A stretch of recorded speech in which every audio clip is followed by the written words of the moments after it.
So go ahead and state your name and tell me your ride. What am I looking at? I'm John Dorman, and it's a 2003 Lotus Esprit V8 twin turbo. Okay, I already told you, I think this is the best car here in this entire show. I am completely obsessed with these and the fact that it's so unique and so underappreciated. Tell me your history with Lotus, with this model, why this car? I just like the looks of it. The V8 engine and the wheels mostly, particularly, is what I wanted. After 2002, it's when you can get the OZ Nova wheels. And just the overall look of the car with the updated taillights and the center exit exhaust with the fascia around it. That's the more modern look I was going for with the Esprits. Now, are you a collector or was this kind of in your bucket list? Why did you happen to pick up this car?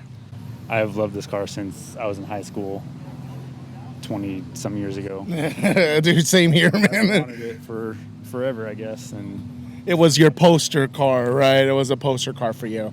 And so, and same here with me, just looking at these and looking at those lines that are still timeless and classic. I just, again, I truly appreciate this car. Now, what kind of car enthusiast are you? Are you more like a show car guy? What do you have at the house? Or how did you kind of get into the car scene and car culture? I've had trucks most of my driving life, and then a few years ago I bought a 2014 Audi S4 and tuned it, done a couple cosmetics and a little bit handling upgrades to it, and about it with that. But I've loved cars my whole life. No, yeah, and I can tell. That's why I'm glad I ran into you, and I'm glad you brought this in, because I can tell only a true car lover would love something like this. Now, for the lay people, can you describe to us the handling characteristics, how it drives, the power delivery? Just, this is a car that not many people ever in their life will even hear about, let alone drive. Can you just give us a brief description of the driving experience? It's a lot different from a modern car versus like my 2014 Audi. It's manual, and this is manual as well, so the clutch on my Audi is very light. It automatically raises the throttle as you let the clutch out without even pushing the gas pedal. And this car is complete opposite of that. It's a very heavy clutch, and the throttle is even heavy. It just takes a little bit getting used to driving that handling on it. That's what Lotus is known for. Very stiff body. Cornering's on it's amazing. It has no body roll, and it's just flat. Yeah, I've heard even with the Evoras, which is something of a poster car for me in the future. Just how the front end communicates with the driver and how the front and the rear talk to each other, I feel is something that I want to experience one day in the future. Couple more questions. Considering that this is such a specialty car, what would you recommend for others that want to get something in this kind of, ultra rare or perhaps even ultra luxury or anything of that nature? What would you suggest or recommend people do if they get such a unique or like ultra rare car?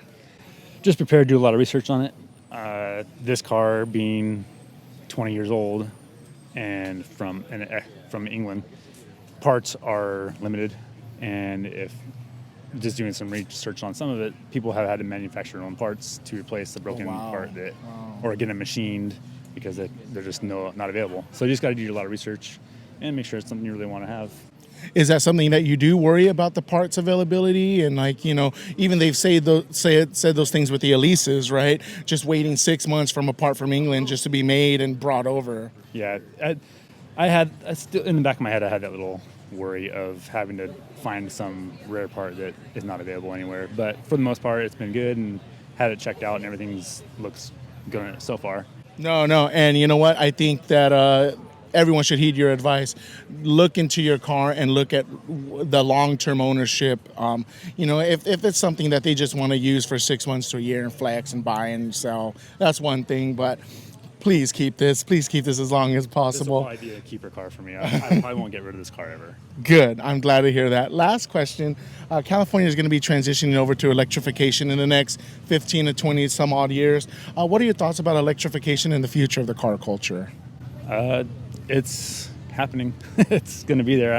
I'm looking at an electric car, well, probably a truck, the F-150. I'd probably look at getting that thing. Lightning. Get rid of my Raptor And I love the Raptor. Don't do that. I understand. The Raptor's starting to become more of an appliance, but oh my God, I love the Raptors too. it's just be nice to have a car because I got all solar on my house and I could charge it for free and drive for free pretty much. But you got to pay for it up front because that's how much they're costing now. So you're welcoming it. It's the future, but as long as you have this in the garage, I think you'll be pretty happy. I've got two options. I have three options: my truck and my Audi and this car. So That's not bad. A Ford Lightning, Audi, and this. Well, thank you for your time. I really appreciate it. I'm just going to do a quick couple walk around shots of it, and again, thank you so much for bringing this and take care of it. Love it. Sure.